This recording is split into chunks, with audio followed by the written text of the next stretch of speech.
Building your Mol2 course, adding content to a content area. So in this tutorial, we are going to look at actually adding content to your Mol2 course.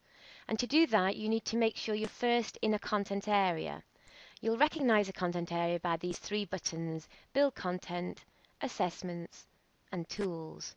To create a new content area, you go up to the top of your left-hand navigation menu to the plus sign and choose Content Area.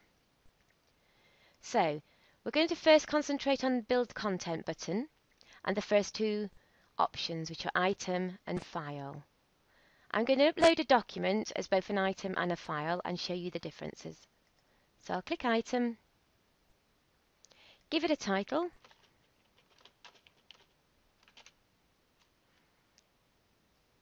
and you can type directly into the text box and add instructions or some information about the document.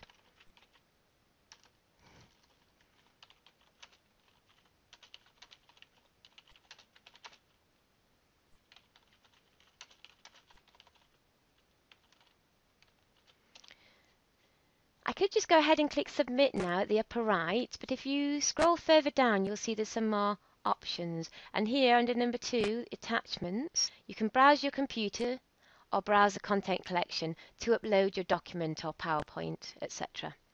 So I'm going to click on Browse My Computer, and I'm going to choose a Word document. It could be anything, a presentation, an Excel spreadsheet, anything. There is my Word document attached. I could go ahead and attach another document or spreadsheet or presentation, etc. if I so wished, or I can just leave them to upload them one by one as an item. And under option number 3, these are the standard options you get with pretty much anything you upload to Mol2. And the first option there is permit users to view this content, and that defaults to yes. So do you want your students to be able to see the content straight away? You could just choose to hide it initially and then go back later and edit that and change it back to yes. Do you want to track the number of views? So you could track which students have looked at it and when. And do you want to select the date and time restrictions? So this is where you could actually opt to show the document only for a certain amount of time, from a certain date until a certain date, and then it would disappear from student view. But I'll leave these options as they are for now and click Submit at the bottom right. And there we go, we've got our first piece of content in our Week 3 content area. We have the title up at the top, Item EG1, and then the actual file, the document, is a link there. Students would just click on that link and it would fire open Word or Excel or PowerPoint or whatever the actual item was. And there we've got the description below. Please view this document and consider the following. So you could add a lengthy description there, or just a bit of information, or just some instructions. So to do exactly the same thing this time as a file, we'll go back up to the Build Content button, choose File, and this time it takes us to this window, and from here you should be able to see that there's no text editor. So that is one main difference with a file over an item, is that you can't actually add any description or instructions.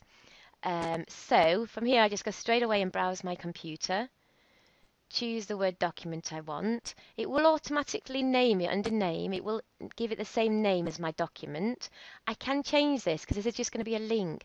So if the title of the document was a little bit ambiguous or a bit too generic, then I could actually make it a bit more of a useful title here. I'll just get rid of the docx, leave it like that. You can change the color of the name.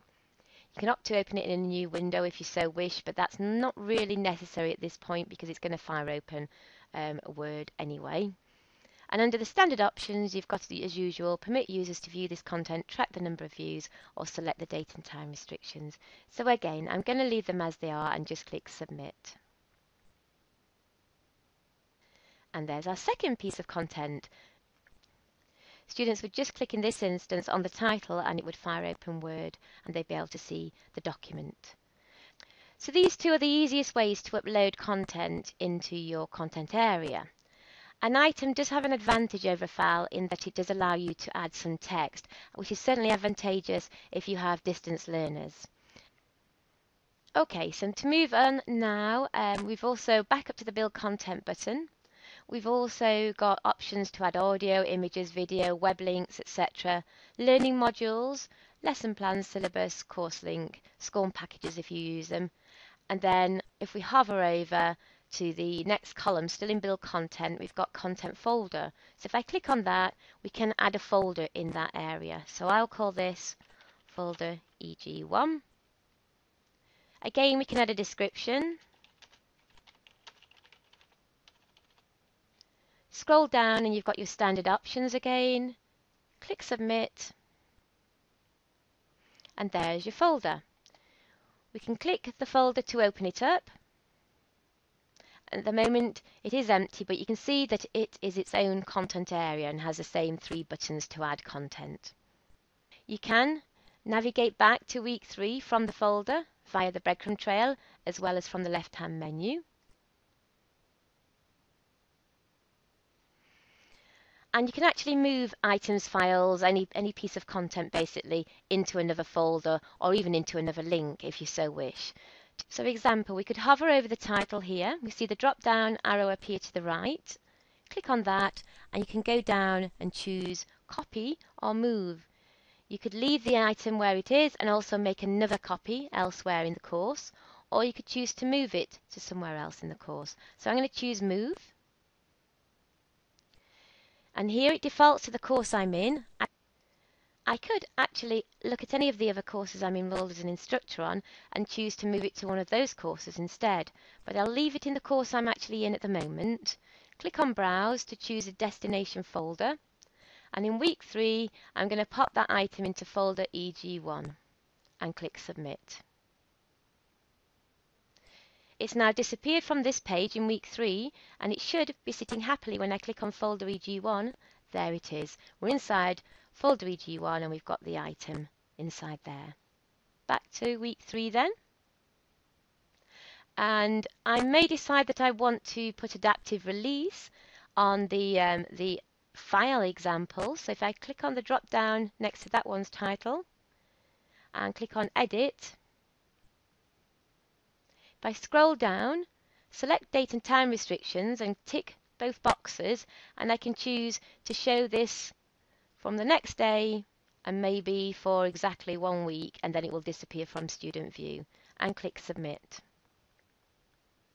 And now you might notice that the icon is greyed out. It was a bright yellow before and now it's greyed out, and underneath it, it tells me the availability. The item is not available. It will be available after the 21st of December.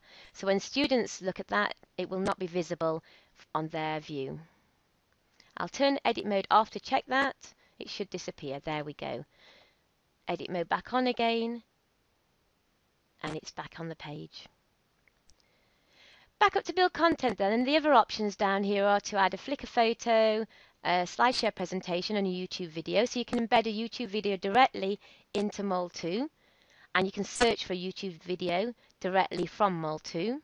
We have information on that via text links. And then if I go to assessments, you can add a test or a survey, an assignment, a regular Mol2 Blackboard assignment, or even embed a Turnitin assignment. So you can create a Turnitin assignment directly from within Mol2. And again, we've got information, text information, as well as information on the PDF about that.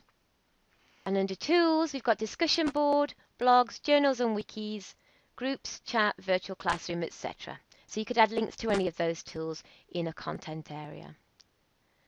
So that's adding content to Mol2. If you do need any more information, please contact us at mol@shef.ac.uk.